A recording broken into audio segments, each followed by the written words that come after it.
Tu og jeg pastor av en samfellag. Samfelag er knytt saman av tusendalt menneskjon og skipanon. Vi vakna, færa til arbeids og få løn. Ein pastor av lønne for fellagskassan. Det gjør han til at vi tjøk nåra tutser hava sa 4 måneder ui a bera samfelagi vi fela.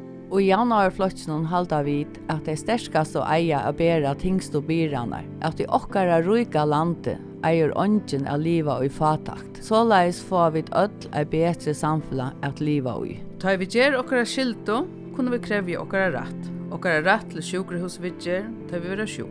Til lestrastol ta vi utbyggvåk. Til arbeidsløse stol tar vi gjøres arbeidsleis, og til røkt tar vi gjøres eldre. Hette en parter at vi velfyrer samfellan som jaunarflokkeren har virka fire, ja, så er 1925.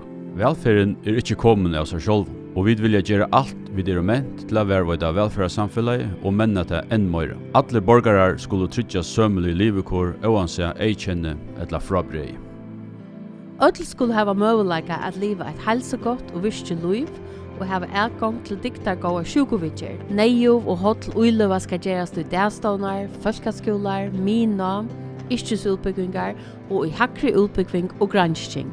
Kyrkjan skal hava gåa karmar at virka under, og vi skal stola donalige listafolknon og gjøre samfellet rykare. Vi vilja gjøre tunnlar og gåa veier som knyter og kontaktar saman. Og i öllum hessun vilja vi genga 8 fyrir að verja ungkvarv. Skulle vi yvirliva i heiminum, må vi öll taka ábyrgd i nær ungkvarvunum til frema fyrir allan heimin.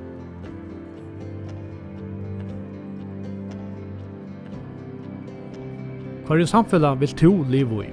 Vi vilja standa saman einar farjar fyrir öll.